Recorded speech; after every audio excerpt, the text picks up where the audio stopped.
Louvado seja o Senhor.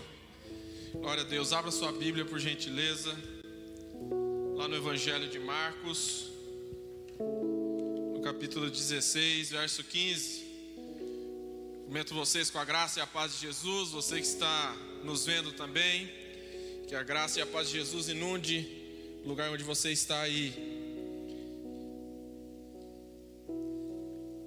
Marcos, Evangelho de Marcos, capítulo 16 e o verso 15, eu leio em nome de Jesus. E disse-lhes: vão pelo mundo todo e preguem o evangelho a todas as pessoas.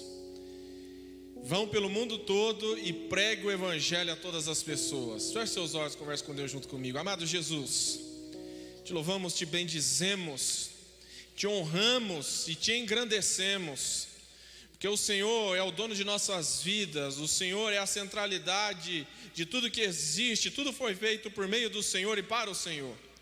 E aqui, Senhor Jesus, estamos diante da Tua presença e suplicamos para que o Senhor venha falar conosco neste momento, que a Tua palavra chegue aos nossos corações e que a gente possa ser cheio dela, que a Tua palavra possa causar uma mudança, uma transformação no nosso interior, Pai.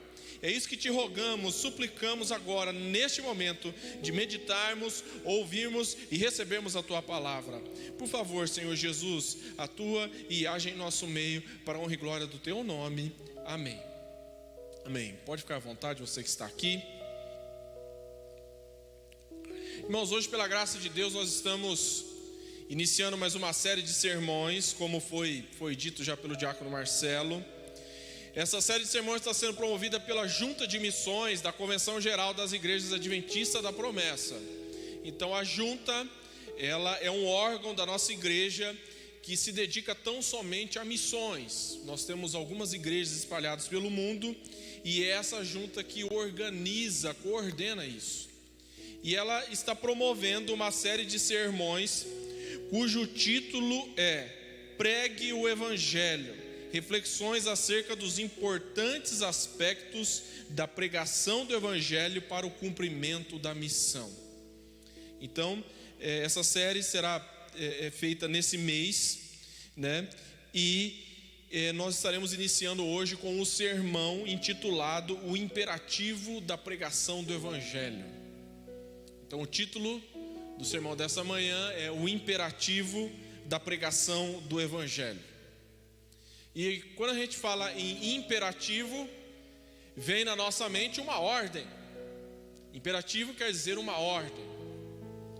E a gente vê que Jesus aqui ordenou: vão por todo mundo e preguem. E quando a gente lembra de ordem, de imperativo, a gente logo vem à nossa mente o decálogo, né? Os 10 mandamentos. Porque são os mandamentos mais conhecidos das Escrituras, né? Só que nós sabemos que as Escrituras está recheada de mandamentos, de ordens dadas por Deus a nós. E quando a gente olha para o decálogo, a gente vê que as Escrituras não se resumem só naquele decálogo. Ali é um breve sumário de todos os mandamentos da Bíblia, né? Mas o fato é que a Bíblia nos traz outros mandamentos, outras ordens, outros imperativos. E o imperativo que a gente vai meditar hoje, a gente vai estudar hoje, a gente vai analisar hoje, é o imperativo da pregação. A pregação, sem dúvida, o ato de pregar o Evangelho é um importante imperativo para nós. Essa foi uma ordem dada pelo próprio Senhor Jesus Cristo à sua igreja. O nosso mestre Jesus, ele deu uma ordem à sua igreja e incumbiu ela de cumprir essa ordem. Essa ordem não foi dada apenas ao pastor da igreja, não foi dada apenas aos diáconos, diaconisas, missionários, missionárias. Essa ordem foi dada para toda a igreja. Todo aquele que é discípulo de Cristo, que serve a Cristo, tem que cumprir essa ordem. O imperativo do ID é para todos nós. Pregar o Evangelho é uma responsabilidade minha e sua.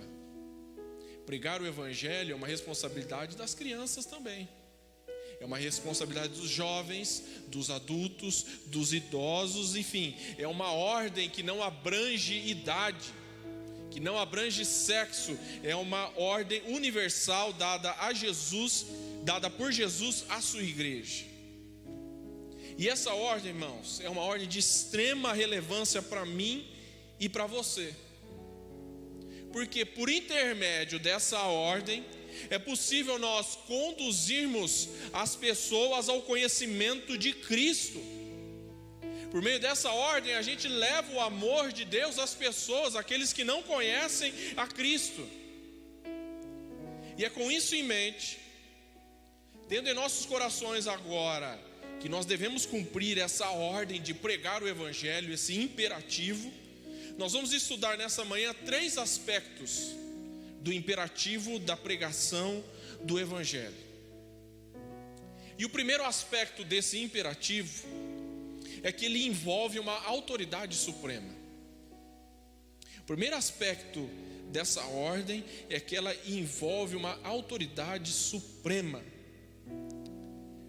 A ordem dada para pregar o Evangelho procede de Jesus. Foi Ele quem ordenou: ide por todo mundo e pregai o Evangelho. Ao se dispor a testemunhar o Evangelho, a igreja não deve perder de vista que a pregação é uma ordem advinda de uma autoridade suprema, qual seja Cristo, o Senhor Jesus. O que torna isso mais claro no Evangelho narrado por Marcos é o fato da ressurreição de Cristo. Então eu quero que você volte lá agora, no início do capítulo 16. A gente vai ver que o capítulo 16 do Evangelho de Marcos começa com Maria Madalena, Salomé e Maria, mãe de Tiago, indo levar especiarias para ungir o corpo de Cristo.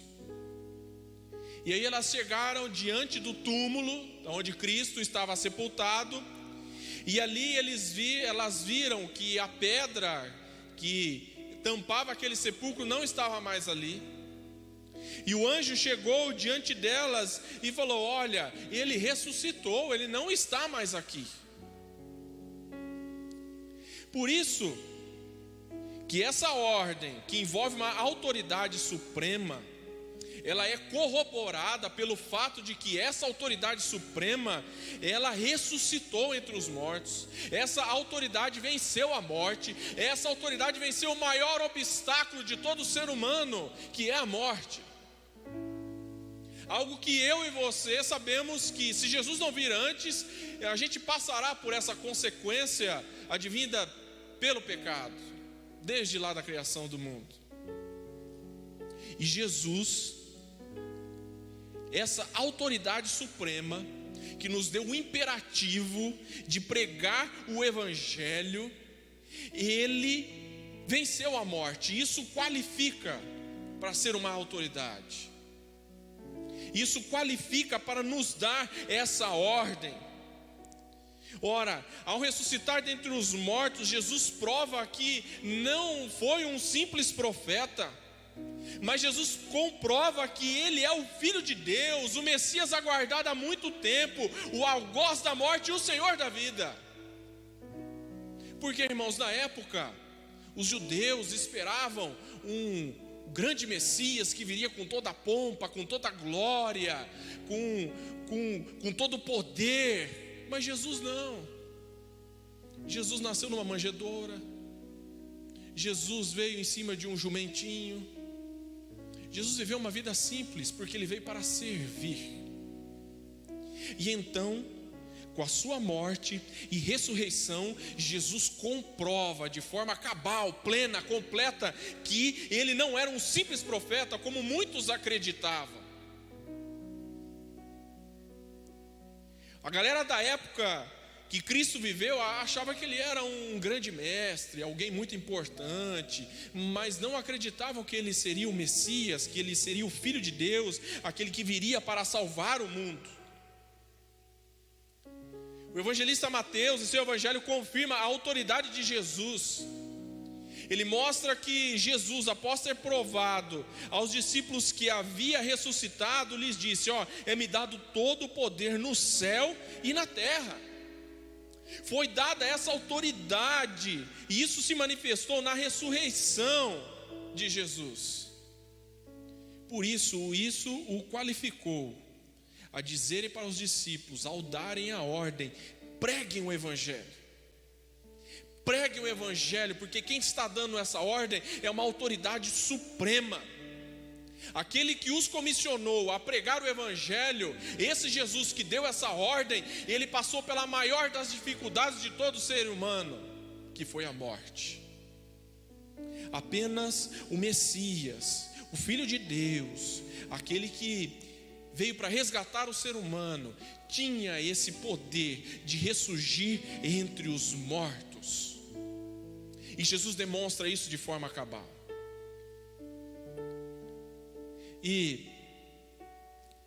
Só que mesmo assim, mesmo Jesus tendo ressuscitado dos mortos, Jesus, antes de dar a ordem para comissionar os seus discípulos a cumprirem o ID, Jesus ele rechaça a incredulidade dos seus discípulos.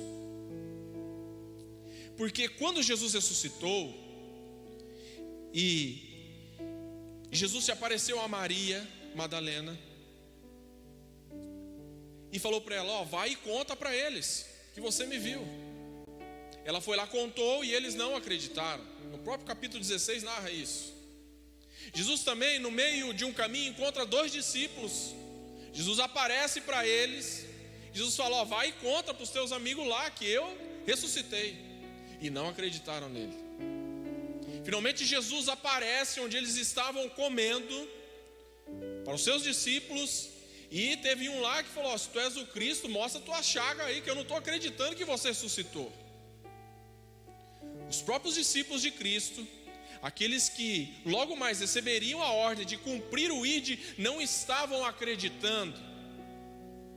A incredulidade ainda estava tomando o coração deles, e Jesus censura isso. Porque Jesus sabia que para cumprir o ID tem que crer na autoridade suprema, tem que crer naquele que ressuscitou dentre os mortos, tem que crer que Jesus não foi simplesmente um profeta. E olha que Jesus realizou muitos sinais miraculosos para os seus discípulos. Multiplicou pães, fez inúmeras curas, muitos milagres, ressuscitou defunto, e os caras ainda estavam incrédulos quanto à ressurreição de Cristo.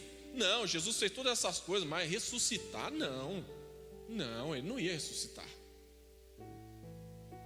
Isso denota para nós, irmãos, que para a gente cumprir esse imperativo de pregar o Evangelho, a gente tem que crer que Jesus ressuscitou dos mortos, a gente tem que crer que Ele tem poder para salvar, a gente tem que crer nele, na autoridade dele, no poderio dele.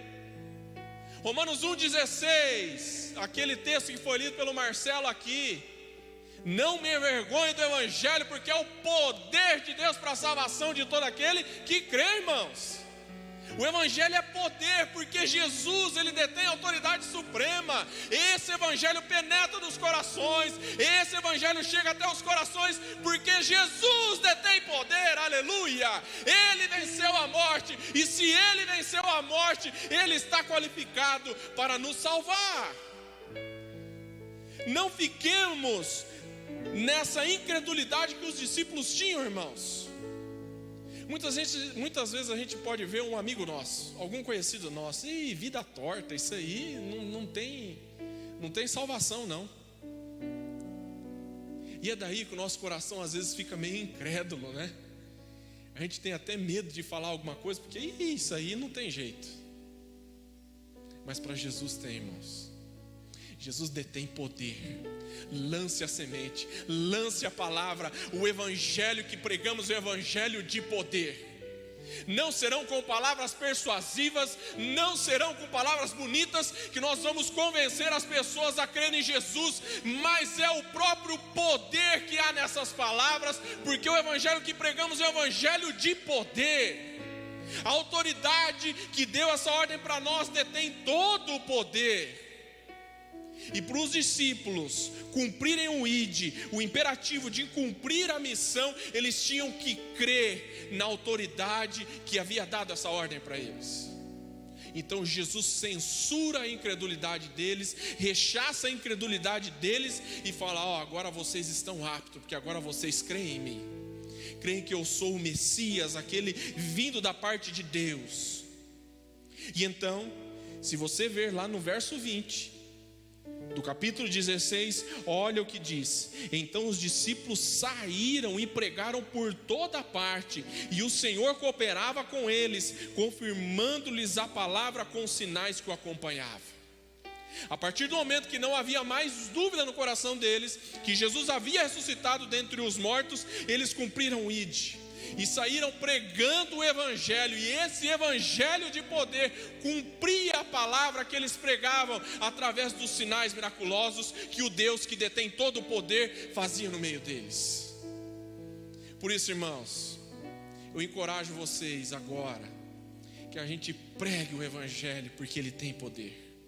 Tem solução para o maior dos pecadores. O evangelho tem solução, porque é um evangelho revestido de poder, dada por uma autoridade que detém todo o poder. E esse é o primeiro aspecto do imperativo da pregação do evangelho.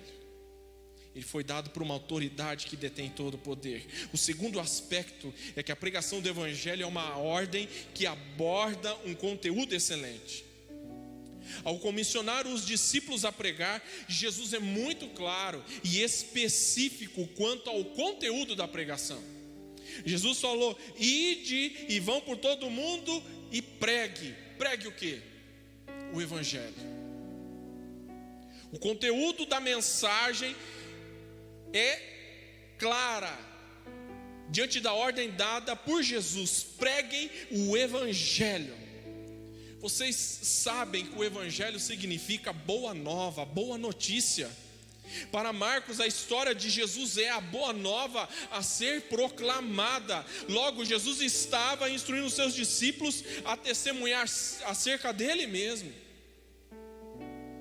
Eles deveriam ir e pregar o evangelho, e esse evangelho é a boa notícia para a salvação dos homens. Essa boa notícia é o próprio Cristo.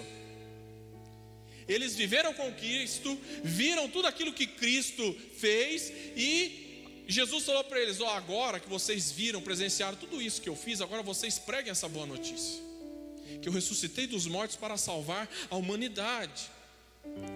O evangelho que Jesus nos instiga a proclamar não é aquele da teologia da prosperidade que a gente vê por aí, cujo propósito é levar as pessoas a buscar os tesouros nessa terra. O evangelho que Jesus comissionou os discípulos e nos comissionou a pregar também não é o evangelho da saúde perfeita, em que Jesus é apenas um operador de milagres. Esse não é o evangelho que Jesus nos comissionou a pregar.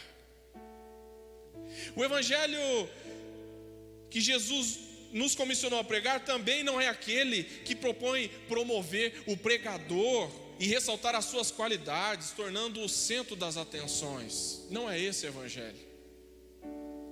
O evangelho que Jesus nos comissionou a pregar também não é aquele evangelho que as pessoas armam um circo para ver ações demoníacas ali. Não é esse evangelho que Jesus nos propõe a pregar.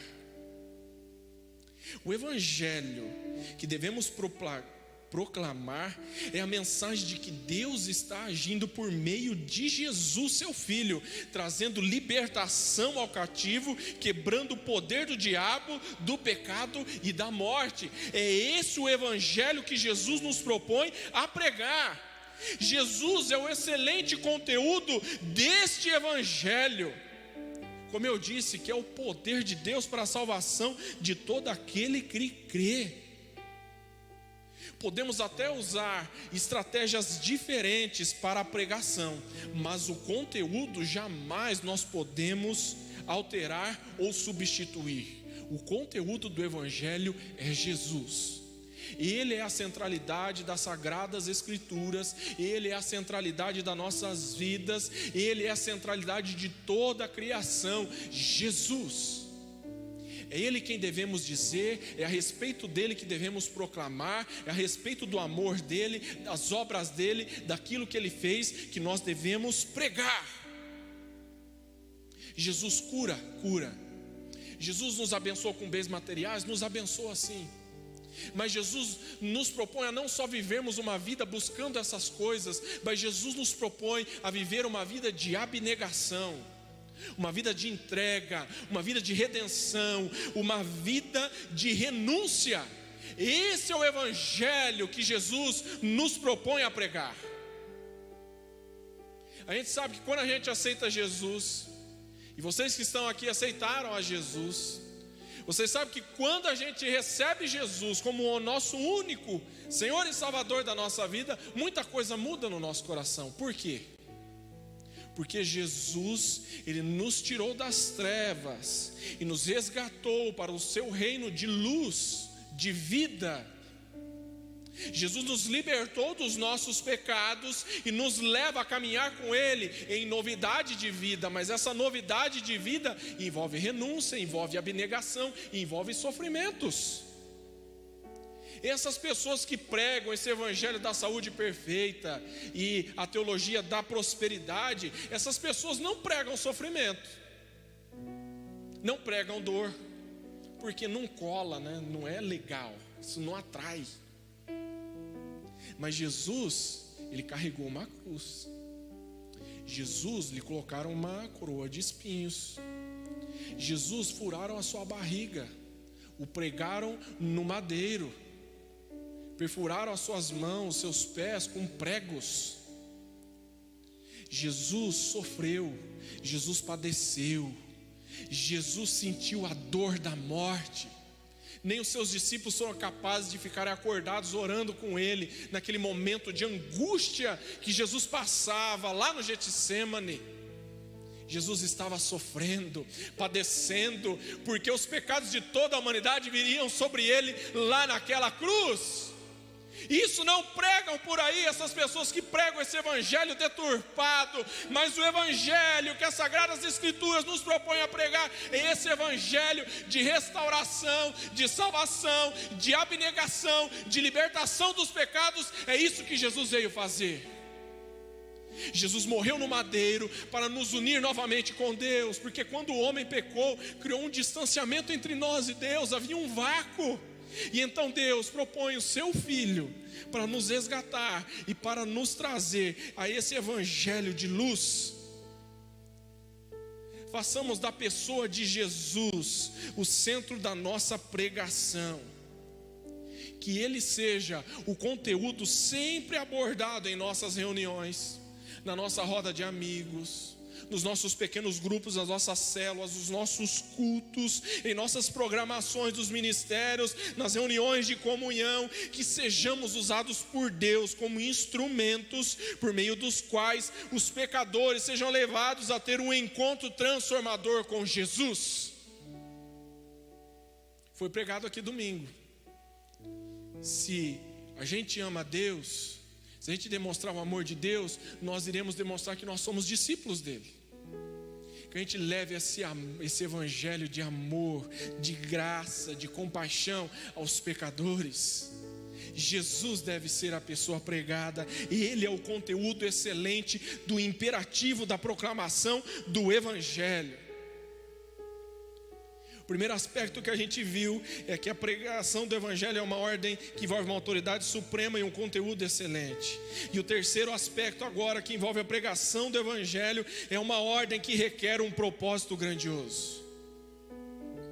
Qual que é o propósito da pregação do evangelho? Qual que é o propósito do imperativo da pregação do evangelho? A gente deve proclamar, pregar o evangelho para quê? Ao comissionar os seus discípulos a proclamar o evangelho, Jesus tem em mente um propósito excelente, um propósito grandioso, um propósito magnífico, conforme expressam as palavras de Marcos em 16:16. Quem crer e for batizado será salvo. A salvação do pecador é esse propósito grandioso da pregação do evangelho. A Timóteo, seu filho na fé, o apóstolo Paulo alertou que as sagradas letras podem fazer-te sábio para a salvação, pela fé que há em Cristo Jesus.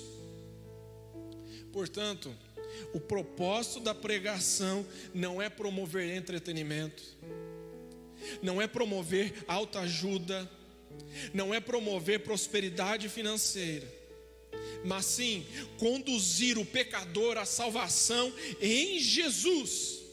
Não há propósito maior, irmãos, de pregar o evangelho a não ser levar o pecador a ser redimido.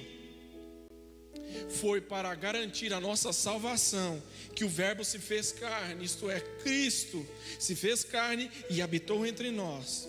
Foi em prol desse propósito excelente, desse propósito magnífico, que ele se entregou no madeiro, se entregou numa cruz e caminhou rumo ao Gólgota para morrer como um cordeiro imaculado. Em nossa pregação, devemos levar em conta uma condição necessária: o Evangelho de Jesus é suficiente para salvar o ser humano, mas este por sua vez precisa crer no Evangelho. Quem crer e for batizado será salvo, mas quem não crer será condenado. A condição necessária para irmos para o céu, para sermos salvos, é crer. E por isso que devemos pregar o Evangelho, para que as pessoas sejam salvas. Esse é o alvo, esse é o objetivo da nossa pregação. Hernandes Dias Lopes diz o seguinte: a situação em que uma pessoa pode ser salva sem o batismo, como foi o ladrão que se arrependeu na cruz, mas jamais alguém pode ser salvo sem crer em Jesus. Nós devemos ser agentes de Deus, da proclamação do Evangelho nesse mundo, para que as pessoas creiam. Creiam. Quem vai fazer com que elas creiam é o poder de Deus agindo na vida delas. Quem vai fazer com que elas se arrependam dos seus maus caminhos é o poder de Deus agindo na vida delas. Quem vai fazer com que um estuprador se arrependa dos seus malfeitos é o Evangelho, é o poder de Deus agindo na vida dele, que vai fazer com que ele se arrependa. Mas como ele vai se arrepender se não tem quem pregue?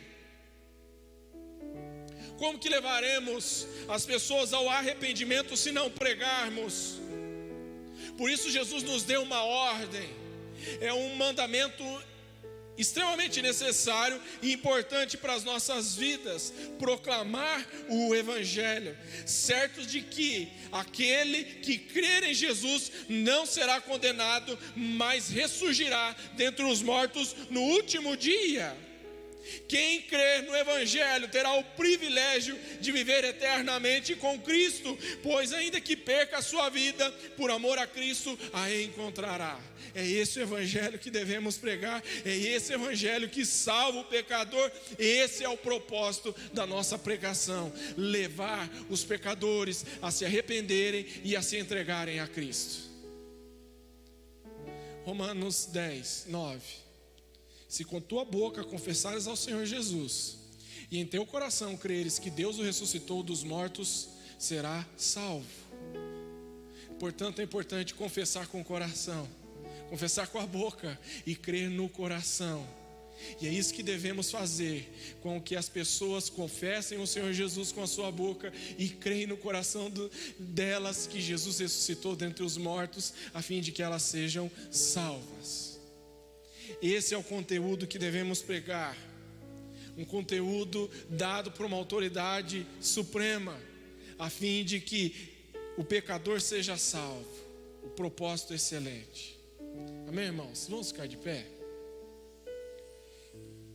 Para concluir o sermão de hoje, é importante mencionar que sempre que pregamos o glorioso Evangelho de Jesus a alguém, demonstramos essa atitude de amor a Deus. Somos agentes que carregam uma palavra excelente, e essa palavra é carregada de amor. Vimos na nossa lição bíblica de hoje que as pessoas estão sofrendo com a pandemia, mas em meio à pandemia ainda há uma oportunidade de pregarmos o Evangelho, porque esse Evangelho carrega esperança. Esse Evangelho que pregamos é o Evangelho da vida. é o evangelho da salvação, é o evangelho que leva uma esperança, uma novidade de vida para as pessoas. E aqui, irmãos, eu quero encorajar vocês a pregar a mensagem de João 3,16. Porque Deus, vamos repetir comigo? Porque Deus amou o mundo de tal maneira que entregou o seu Filho unigênito, para que todo aquele que nele crê não pereça, mas tenha a vida eterna. Que essa seja a verdade que reine em nossos corações, que a gente proclame sempre essa verdade de João 3,16, amém, irmãos? Vamos orar. Querido Deus, nós te louvamos, te honramos, te bendizemos, porque o teu evangelho é um evangelho de poder, é o evangelho que faz, Senhor, com que um pecador, o mais terrível pecador, se arrependa de todos os seus feitos e viva em novidade de vida. A solução para o maior dos pecadores, porque onde abundou o pecado, superabundou a sua graça. A sua graça que nos livra da morte, que nos livra da condenação, a tua graça que nos restaura para vivermos uma nova vida. E é isso, Senhor, que rogamos e pedimos agora, que o nosso coração seja cheio de graça, para que a gente se interesse pelos pecadores, para que a gente olhe para o pecador de uma outra forma, olhe para ele como alguém que precisa ser salvo, alguém que precisa receber a palavra de Jesus, alguém que precisa que o evangelho penetre no coração e cause uma transformação. Nos ajude, Senhor. Sabemos que temos essa ordem tua, mas pedimos, Espírito Santo, para que o Senhor venha nos capacitar, para que o Senhor venha nos encher, para que o Senhor venha nos usar para pregar esse evangelho de poder. Em nome de Jesus, a gente te agradece, porque esse evangelho transformou a nossa vida. E hoje nós estamos aqui cultuando a esse Senhor Jesus, todo-poderoso, que vai salvar o mundo. Aleluia. Te louvamos e te agradecemos, Senhor. Amém.